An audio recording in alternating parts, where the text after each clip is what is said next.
Well, I can tell you the number one thing that works for me right now is you've got to have that support system. Because even now, here I am 15 years into it, we still have those months where something will just happen. Like there's an issue with the distribution system. There's an issue with manufacturing. You can't fulfill the orders. The licensing deal goes through. You've advanced or tried to grow too quickly. Because that's a problem that I've got. It's like I've got too many ideas. I spread myself too thin. Yeah. And I've got a key employee. Her name is Wendy. I'm just going to call her out by name. And Wendy is one of those people that I can go to. I always say that she's talking me off the ledge. You know, David, it's going to be okay. And she says to you what you already know, but sometimes it helps to have another person say that. So that would be step one. You've got to have a support system. And for a lot of people, it could be your wife or your husband or your boyfriend, girlfriend, a significant other. For me, it's a key employee who really gets it and who maybe sees what's going on in a different perspective. I know we're going to talk about masterminds on the call a little bit later, but it's always good to have, like in music, for example, we have a producer that comes in to make the records. I always call it a third ear. The musicians are too close to the music. Or if you want to think about the earth that we live on, this is a great example. To me, I'm looking at my window right now. I see trees. I see houses. The earth looks flat where I am. You get a little perspective. You get away from the earth. You go to the moon. You can see the earth is actually like a sphere, right? So sometimes it takes a little bit of distance to get the true perspective of what's going on. So I would say a support system is number one that I would add to that list. Number two, I would say you've got to focus on the good, not look at the bad, because there's still a lot of good. Let's say your goal is $20,000 a month. Okay. Maybe you only made $5,000 or you made $10,000 this month. That's still more money than most people make, right? And it's probably enough for you to live on unless you're just going crazy. So I would say number two, focus on the good. I mentioned this earlier. Look at your history and think about that. You've got 10, 15 years of success. You've got 1 year of success, even if you just started. We're in a recession, man. If you can start it now, imagine when this recession is over. And I would say just look at those small steps. Just do what you can, because this is like dancing, or this is like, yoga. I do a lot of yoga. I couldn't touch my toes at first, but now I can. It didn't happen overnight, but it's those small steps, incremental steps. Weightlifting, you don't start out lifting 500 pounds. You start out lifting maybe 10. You do what you can with what you've got, and eventually you move up into the higher weights. So those are 4 steps that I would say for that. Awesome. Thanks. On the show, we talk a lot about passion and going for a passion business. But what advice would you have for somebody who isn't quite sure what their passion is, or, maybe they have their passion, but they've got a lot of mental obstacles that lead them to believe that they can't make a living doing what they're passionate about? You know what? That's a really, really great question. I mentioned earlier I was born in Nashville, and I think one of the advantages that I had here was seeing all these musicians who were able to make livings. I mean, Nashville, Jay, you've been here, so you may have had that cab driver who's a better guitar player than you are. But, it's really weird because Nashville is almost like living in a town where there's like one factory and everybody works there. But instead of a factory, it's the music business. So I was able to, growing up, my first record that I ever recorded on was, I was about 5, 6 years old, and it was like kind of a Barney kind of thing, like a kid's sing-along. So I was like straight into this thing, man. And I saw that people were making money, and I saw the big studios and the nice cars and the tall buildings. And I think that that's like a huge advantage I had. Now, let's say that you don't have that advantage to actually see firsthand that there are people that are being successful. And let me add something to that before I get to that not having the advantage. I want you to think about like celebrities. Why is it that like Donald Trump's kids are all so rich? Is it because Donald Trump gave them a lot of money? No. Why is it that Paris Hilton is doing well and has her own business?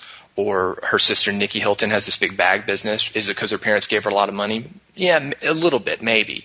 But a lot of it is just because the mindset, because they expect to be successful. Celebrity kids, Pete Rose, famous baseball player, he had a kid, also a famous baseball player.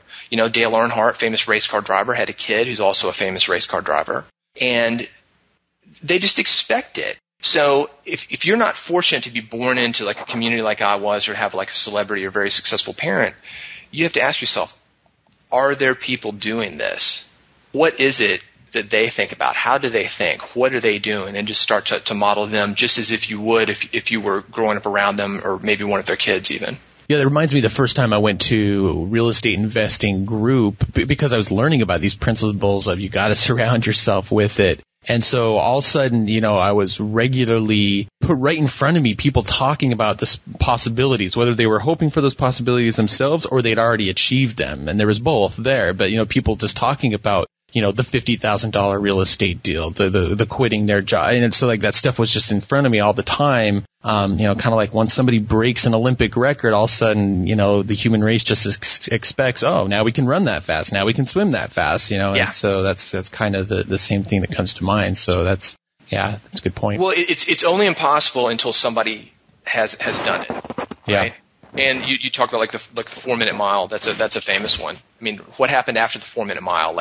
10 guys broke it the next week or something, and I'm exaggerating, but a lot of people broke it. I mean, now we've got high school kids that can do it because they know that it can be done, and we learn how they did it, and we don't have to reinvent the wheel as far as training and diet and everything else. So yeah, that's fantastic. And by the way, if you want, and I'm absolutely not endorsing multi-level marketing, but if you're in the middle of nowhere, I guarantee you there's some kind of Amway or some kind of multi-level marketing thing. If you just want to find a bunch of success-oriented people, some, not all, but go to a multi-level marketing event.